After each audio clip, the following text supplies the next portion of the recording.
वक्फ को लेके जो आम पब्लिक में बहुत सारे सवाल हैं, कई लोग उसे मुस्लिम विरोधी बता रहे हैं, तो आपको क्या लगता है कि क्या ये बिल मुस्लिम विरोधी है?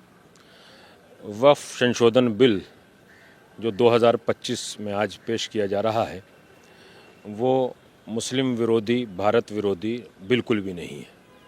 एक भारत में रहने वाले वो लोग कि जो मोदी जी की बात से सहमत नहीं रहते हैं वो वक्फ बिल की मुखालिफत कर रहे हैं। ये कोई पहली मर्तबा ऐसा नहीं हो रहा है। जो हमारा भारत का आईन है, कानून है, संविधान है, जब से लागू हुआ है आज से बहुत सी मर्तबा बहुत से पॉइंट के ऊपर संशोधन हो चुका है, तरमीम हो चुकी है।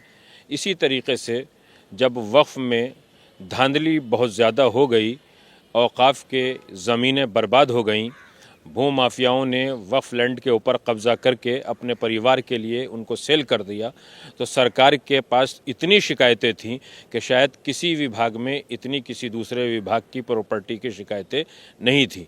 जिन शिकायतों के बाद सरकार ने वक्फ संशोधन बिल को समझा कि हम इसे लेके आएँ ताकि औकाफ और वक्फ की ज़मीनें महफूज हो सके।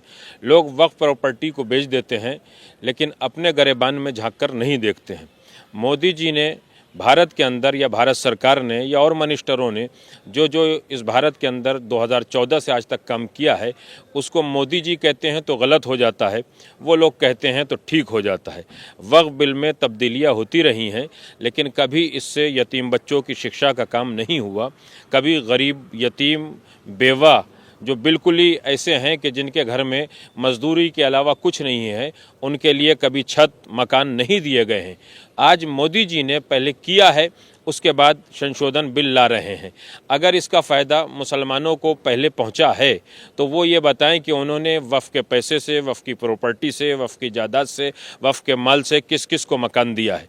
तो मुसलमानों ही वक्फ के मुतवल्ली हैं, मुसलमानों ही का चेयरमैन होता है, मुसलमान ही उसके ऊपर काम करते हैं, मुसलमान ही उसका जो भी वसूल करते हैं टैक्स वो करते हैं। लेकिन ये नहीं पता चला आज तक 1954 से कि वो माल कहाँ गया, वो दौलत कहाँ गई, वो पैसा कहाँ गया। लेकिन जितने भी 8.5 लाख औकाफ पूरे हिंदुस्तान में या हमारे उत्तर प्रदेश में 1 लाख वक्फ रजिस्टर्ड हैं, वो रजिस्टर्ड तो हैं लेकिन बस सिर्फ वो मुर्दा हैं, जिंदा नहीं है। उनमें से कुछ ही हैं जो जिंदा हैं, जिनका टैक्स वसूल करने के बाद न वक्फ बोर्ड को सही चलाया जाता है, न मुसलमानों की फलाह व बहबूद के लिए काम किया जाता है, न भारत के बारे में सोचा जाता है।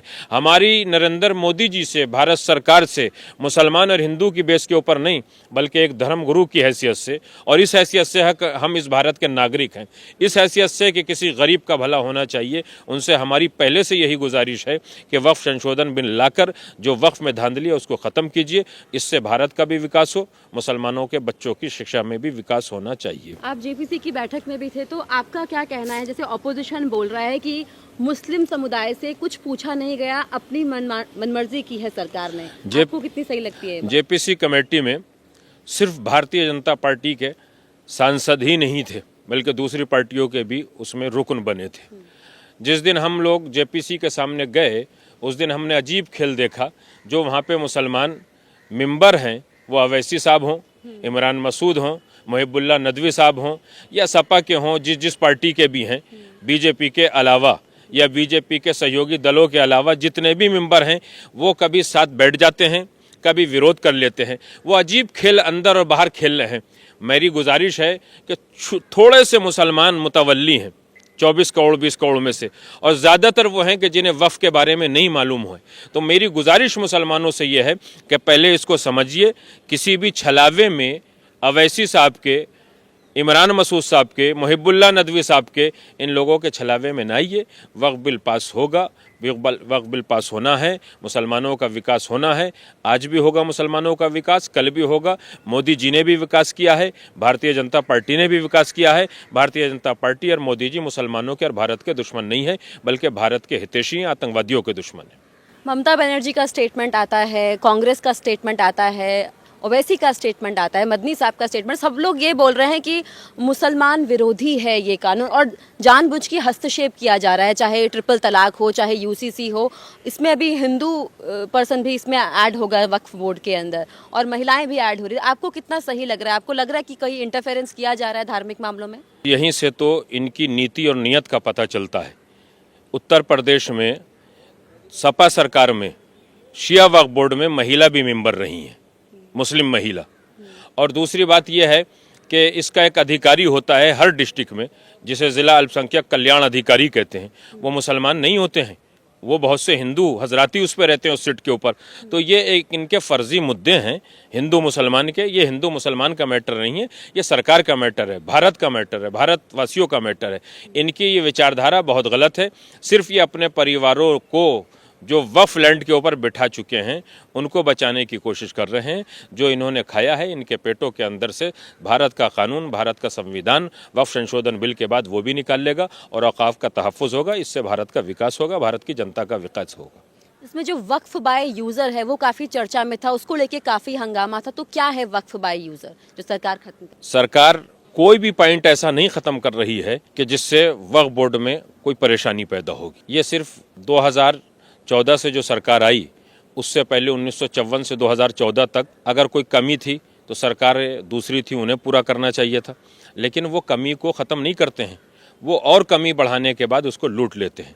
एक भी पॉइंट ऐसा नहीं है। अभी बिल सामने आ जाएगा और आने के बाद ये पता चल जाएगा कि ये लोग सब झूठे हैं, कोई भी मुसलमानों का साथी नहीं है। एक इंसान खड़ा हुआ है जो सबका साथ, सबका विकास, सबके लिए प्रयास, सबको विश्वास में लेके काम कर रहा है। ये सब उसके विरोध कर रहे हैं। एक बात बड़ी ख़ास ये है कि मोदी जी जो बात कहते हैं वो गलत हो जाती है। हमारे प्रॉफेट मोहम्मद साहब जो बात कहते हैं उसे हम सही मानते हैं, लेकिन उसी बात को अगर कोट कर दें मोदी जी तो वो गलत हो जाती है। तो क्या ये किसके अंदर गलती ढूंढ रहे हैं? जैसे स्वच्छ भारत का अभियान है, इस्लाम कहता है, हमारे रसूल कहते हैं, प्रॉफेट मोहम्मद कहते हैं, सफाई सुथराई ईमान का हिस्सा है, वतन की मोहब्बत ईमान का हिस्सा है। ये कुरान, नबी, पैगंबर, इमाम सब समझाते हैं। लेकिन अगर इसी को मोदी जी कह देते हैं तो मोदी जी की ज़बान से गलत लगता है। इसका मतलब ये है कि ये इस्लाम को भी नहीं चाहते हैं, ये परिवारवाद को चाहते हैं, अपने घर को चाहते हैं, अपने घर वालों को चाहते हैं। और अब तो जंतर मंतर पे इनकी नीति खुलकर आ गई है। ये मुसलमानों को भड़काकर उनसे झगड़ा कराने के मूड में हुए हैं कि वक्फ बिल तुम्हें ख़त्म कर देगा। जितने जंतर मंतर पे आए थे वो कितने वो थे कि जो वक्फ बोर्ड की ज़मीनों पर कब्जा किए बैठे हैं, और बहुत से वो थे कि जिनका वक्फ से कोई लेना देना नहीं है। कुछ आदमी वक्फ के मुतवल्ली हैं, लेकिन ये भड़का सबको रहे हैं। मुसलमान समझ गया है, अब ऐसी चिल्ला चिल्ला के बात करते हैं, इससे कुछ होने वाला नहीं है। बिल पास होगा मुसलमानों के हित में, सरकार के हित में, मोदी जी के हित में, हमारे हित में, हमारे विकास के हित में है। आपको क्या लगता है मौलाना साहब, जैसे ये बोला जा रहा है कि मुस्लिम विरोधी बोला जा रहा है, और जो लोग हैं जो इन्फ्लुएंस हुए हैं इस बात से, जो कह रहे हैं कि मस्जिदें छिन जाएंगी, कब्रिस्तान खत्म हो जाएंगे, उसको लेके जो एक डर का माहौल बना दिया गया है कि अगर ये बिल पास होगा तो ये सब चीज़ें हो सकती हैं, आपका क्या कहना है? आप क्या कहेंगे उन लोगों को? मस्जिदें जो भारत के अंदर हैं वो सब वक्फ बोर्ड में नहीं है, रजिस्टर्ड नहीं है वक्फ बोर्ड में सारी मस्जिदें। जब वक्फ बोर्ड में टोटल मस्जिदें रजिस्टर्ड नहीं हैं तो छिन कैसे जाएंगी सारी? ये भी इनकी बात झूठ है। दूसरी बात यह है कि वक्फ बोर्ड जो सरकार के पास है, या इसके अलावा बहुत सी संपत्तियां ऐसी हैं कि जिनके डीएम जिलाधिकारी मालिक हैं। जैसे लखनऊ में हुसैनाबाद ट्रस्ट है, उसके अंडर में आसिफुद्दौला आसफी मस्जिद आती है। अगर डीएम साहब के अंडर में जाके सब छिन जाएगा तो जिला अधिकारी डीएम लखनऊ ने उस मस्जिद को क्यों नहीं बंद कराया? तो ऐसी बहुत सी मस्जिदें हैं। कोई मस्जिद बंद नहीं होगी, कोई दरगाह बंद नहीं होगी, कोई इमामबाड़ा बंद नहीं होगा। बस बंद होंगे तो वो होंगे जो विरोध कर रहे हैं और इन्होंने पैसा खाया है। तो ये अपने डर में विरोध कर रहे हैं, मुसलमानों की मोहब्बत में विरोध नहीं कर रहे हैं। तो ना कोई मस्जिद। मुसलमान हैं जो इसके फेवर में हैं और कौन से मुसलमान हैं जो इसके विरोध में हैं? जो राष्ट्रवादी मुसलमान हैं भारत के अंदर, उनकी बहुत बड़ी तादाद है, वो वक्फ संशोधन बिल के पक्ष में है। और जो औरंगज़ेब की औलादें हैं, महमूद गजनवी के फॉलोवर हैं, वो लोग इस बिल की मुखालिफत कर रहे हैं। इसी वजह से ये चिल्ला रहे हैं। ये तो मंदिरों के सोने के ऊपर भी हमला करते हैं। तुमसे अपने वक्फ संभाले नहीं जाते, मंदिरों के ऊपर हमला करते हो। तुमसे अपने घर में अपने बच्चों को पढ़ाया नहीं जा रहा है, दूसरे के बच्चों के ऊपर कीचड़ उछाल रहे हो। तुमसे अपनी फैमिली को संभाला नहीं जा रहा है, दूसरे फैमिली को गलत कहते हो। तो ये दूसरों के ऊपर कीचड़ उछालने वाले लोग हैं। इनकी कीचड़ से कोई भी नुकसान ना भारत को पहुँचेगा, ना भारत की किसी संपत्ति को पहुँचेगा। टोटल नुकसान इन्हीं को पहुँचना है, जो ये चंद नेता, चंद लीडर, चंद आदमी हैं जो इस बात को उठाए हुए हैं। विपक्ष ने यह भी मुद्दा उठाया कि हमारी बात सुनी नहीं गई है, 40 संशोधन जो थे हमारे वो रिजेक्ट कर दिए गए हैं। उस पर क्या बोलेंगे आप? मैंने अपनी आंखों से ये देखा है, बहुत बड़े बड़े डेलीगेशन जो जेपीसी के सामने नहीं गए हैं, जिन्हें टाइम नहीं मिला है, इसलिए कि भारत में बहुत मुसलमान हैं, उन्होंने किरण रिजिजू जी के सामने जाकर अपनी एप्लीकेशन रखी है और कहा है कि जल्द अज जल्द इस बिल को लाया जाए। अभी जो जेपीसी में मेंबर थे, जिन्होंने बाइकाट किया, जिन्होंने मुखालिफत की, जो जंतर मंतर पर जमा हुए, इन्हें नहीं मालूम है कि कितने करोड़ आदमियों ने वक्फ संशोधन बिल का समर्थन किया है, जो मुसलमान हैं, जो धर्मगुरु हैं, जो मुतवल्ली हैं। हम सिर्फ यही चाहते हैं कि वक्फ संशोधन बिल आएगा, उसके बाद ये झूठे साबित होंगे, इसलिए कि उन्होंने 3 तलाक की मुखालिफत करी, झूठे साबित हुए, धारा 370 की मुखालिफत करी, झूठे साबित हुए, राम जन्मभूमि के बनने के वक्त इन्होंने कहा कि झगड़े हो जाएंगे, झगड़े नहीं हुए, झूठे साबित हुए। पीएफआई जैसे आतंकी संगठन पे बैन लगा, इन्होंने कहा कि भारत में लोग सड़कों पे निकल आएंगे, कुछ नहीं हुआ। ये कुछ लोग हैं कि जो आवाज़ें उठाते हैं, और आज भारत में सोशल मीडिया का दौर है, कोई कुछ भी कह के चला जाता है, उसके आगे पीछे कुछ नहीं होता है। जब वो कानून की गिरफ्त में आता है तो चीखो पुकार करने लगता है कि हमारे साथ जुल्म हो रहा है। जुल्म किसी के साथ नहीं हो रहा, जुल्म तुम खुद अपनी फैमिलियों पर करा रहे हो। मोदी जी या भारत सरकार या मुसलमान जुल्म नहीं कर रहे हैं, राष्ट्रवादी मुसलमान जुल्म नहीं कर रहे हैं, हिंदू जुल्म नहीं कर रहे हैं, कोई मजहब वाला जुल्म नहीं कर रहा है। ये चंद लोग हैं जो आवाज़ उठाए हुए हैं अपनी राजनीति को चमकाने के लिए। मुस्लिम समुदाय प्रधानमंत्री मोदी से इतना डरता क्यों है? ऐसा क्यों लगता है कि मोदी मुस्लिम विरोधी है? आज भी आप उठा के देखेंगी मीडिया की हिस्ट्री, तो उसमें लाखों मुसलमान ये कहते हैं कि ये सरकार बहुत अच्छी आई है। वो कुछ लोग वो हैं जिन्होंने वोट भी मोदी जी को नहीं दिया था 2014 में, मगर वो भी ये कहते हैं, जब उनसे पूछा जाता है कि क्यों आप ये बात कहते हो कि मोदी जी अच्छे हैं, तो ये कहते हैं कि सबसे ज़्यादा जुल्म तो हमारे मुसलमानों ने हम मुसलमानों पे किया है, मोदी जी हमारे ऊपर जुल्म नहीं कर रहे हैं। जुल्म की बात मोदी जी की ये कहते हैं, लेकिन मैंने एक बात बार बार कही है, ऊपर वाली एक छत है जिसे नीला आसमान के नाम से हम याद करते हैं, सब उसके नीचे रहते हैं, वो उसने बना दिया, ना कोई वहाँ तक जा सकता है। लेकिन मोदी जी ने हिंदू मुसलमान, सिख ईसाई, बौद्ध जैन देखने के बाद मकानात नहीं दिए, छतें नहीं दी हैं, उन्होंने तो उसको दिए हैं कि जो बेसहारा था, जो ज़रूरतमंद था।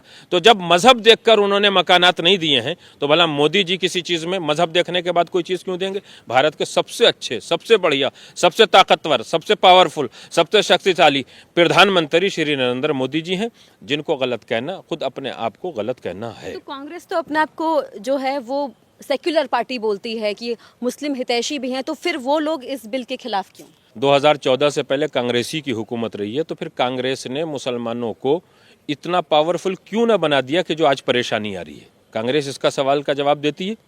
कांग्रेस के दौर में सबसे ज्यादा दंगे हुए हैं, पर कांग्रेस ने असीमित अधिकार भी दिए वक्फ को। कांग्रेस ने वक्फ बोर्ड को बर्बाद किया है, कांग्रेस ने कश्मीर को बर्बाद किया है धारा 370 लगाने के बाद। ये कश्मीर का धारा 370 और वक्फ के अंदर वक्फ टर्मिनल में सुना जाएगा, ये भी कांग्रेस की देन है। डीएम इसमें कुछ नहीं करेगा, चेयरमैन करेगा वक्फ बोर्ड का, ये भी कांग्रेस की देन है। ये गलत कानून कांग्रेस के बनाए हुए। जब सबका मुल्क है तो सबका कानून एक होना चाहिए। वो कौन सा है कि जो अधीन सरकार के बैठता है और अपनी मनमानी करता है? तो अब वक्फ बोर्ड के चेयरमैन भी पकड़े जाएंगे, जिन्होंने गलत किया है, हजारों करोड़ की संपत्तियां बेची हैं, वो भी पकड़े जाएंगे। ऐसा नहीं है कि वो नहीं पकड़े जाएंगे। ये गलत अफवाहें उड़ाई जा रही हैं कि वक्फ संशोधन बिल गलत है। गलत नहीं है, बहुत सही है, बहुत अच्छा है। आपके हिसाब से सबकी सुनी गई है, मुस्लिम पक्ष की सुन के तब सरकार ने डिसीजन लिया है? जब हम जेपीसी के सामने पार्लियामेंट एनेक्सी में पेश हुए हैं और हमने अपना पक्ष रखा, पूरा मुसव्वदा बहुत से पॉइंट लिख के उसमें दिए थे, और देने के बाद हमने ये देखा कि कुछ लीडर जो थे विरोधी, उस दिन विरोध करके चले गए और बाहर चले गए पार्लियामेंट हॉल से, एनेक्सी के, और उसके अगले दिन वो वहाँ आ गए। तो ये सुबह को बैठ के नाश्ता करते हैं, शाम को लड़ते हैं, फिर नाश्ता करते हैं, फिर खाना खाते हैं, फिर चाय पीते हैं, फिर हंसते हैं। इनकी क्लिपें हैं। ये मुसलमानों के साथ गद्दारी कर रहे हैं, चाहे वो अवैसी हो, चाहे वो मुहिबुल्लाह नदवी हो, चाहे वो इमरान मसूद हो, चाहे वो सपा का कोई लीडर हो या कांग्रेस का कोई लीडर हो। सोशल मीडिया ने सब दिखा दिया है। एक टेबल पे बैठे हुए जगदम्बिका पाल जी के साथ हंसी मजाके कर रहे हैं। अरे भाई, जब तुम्हारा इतना बड़ा विरोध है तो अपने विरोधी के साथ नाश्ते क्यों कर रहे हो, खाने क्यों कर रहे हो, चाय क्यों पी रहे हो? तो ये मुसलमानों को बेवकूफ़ बना रहे हैं। इससे कुछ नहीं होने वाला है, बिल पास हो जाएगा इंशाल्लाह। धन्यवाद।